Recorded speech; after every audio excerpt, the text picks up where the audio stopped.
तो दोस्तों आईओबी यानी कि इंडियन ओवरसीज बैंक ने अपने क्वार्टर 3 के नंबर डिस्क्लोज कर दिए। डेटा लैक्स में दिया हुआ है, मैं आपको करोड़ में कन्वर्ट करके बताता हूँ।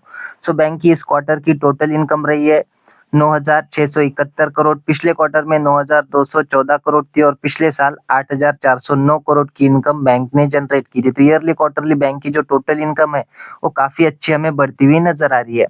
बात करें इंटरेस्ट इनकम की, तो बैंक की इस क्वार्टर की इंटरेस्ट इनकम है 8,172 करोड़ की। पिछले क्वार्टर में 7,848 करोड़ थी और पिछले साल 7,111 करोड़ की इंटरेस्ट इनकम बैंक ने अर्न की थी। तो ईयरली क्वार्टरली इंटरेस्ट इनकम भी काफी अच्छी खासी जंप होती हुई हमें नजर आ रही है। बात करें बैंक के खर्चों की, सो बैंक ने इस क्वार्टर में 7,068 करोड़ के खर्चे किए, जबकि पिछले क्वार्टर में 6,814 करोड़ के खर्चे किए थे और पिछले साल 6,143 करोड़ के खर्चे बैंक ने किए थे। तो ईयरली खर्चे बढ़े, क्वार्टरली भी बैंक के खर्चे हमें बढ़ते हुए नजर आ रहे हैं।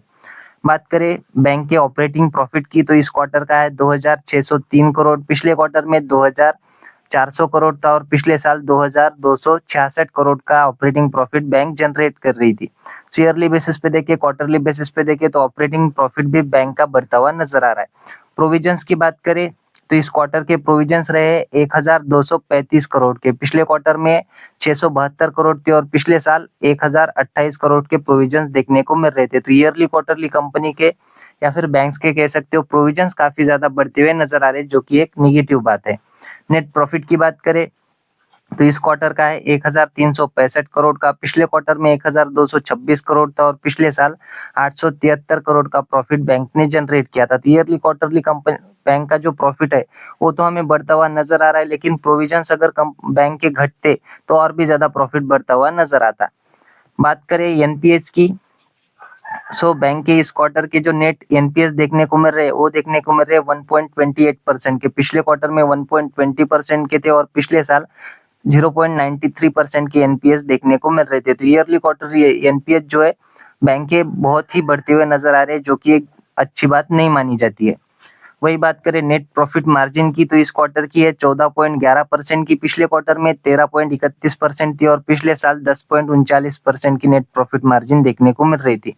ईयरली क्वार्टरली जो बैंक की प्रॉफिट मार्जिन है वो हमें अच्छी खासी ग्रो होती हुई नजर आ रही है, जो कि एक अच्छी बात कह सकते हो। ईपीएस की बात करें तो इस क्वार्टर का 71 पैसे का, पिछले क्वार्टर में 64 पैसे था और पिछले साल 46 पैसे का ईपीएस बैंक ने जनरेट किया था। ईयरली बेसिस पे देखिए, क्वार्टरली बेसिस पे देखें तो ईपीएस में एक अच्छी खासी ग्रोथ हमें देखने को मिल रही है। ओवरऑल नंबर्स की बात करें तो शानदार नंबर बैंक ने पेश किए, लेकिन प्रोविजंस बढ़ने की वजह से हो सकता है कि थोड़ा बहुत नेगेटिव इम्पैक्ट कंपनी के शेयर के ऊपर हमें देखने को मिले। ये थे दोस्तों इंडियन ओवरसीज बैंक के नंबर। आशा करता हूँ वीडियो आपको अच्छी लगी होगी। अगर अच्छी लगी हो तो वीडियो को लाइक कर देना और ऐसी अपडेट्स के लिए हमारे चैनल को सब्सक्राइब भी कर लेना। मिलते हैं नेक्स्ट वीडियो में, तब तक के लिए धन्यवाद।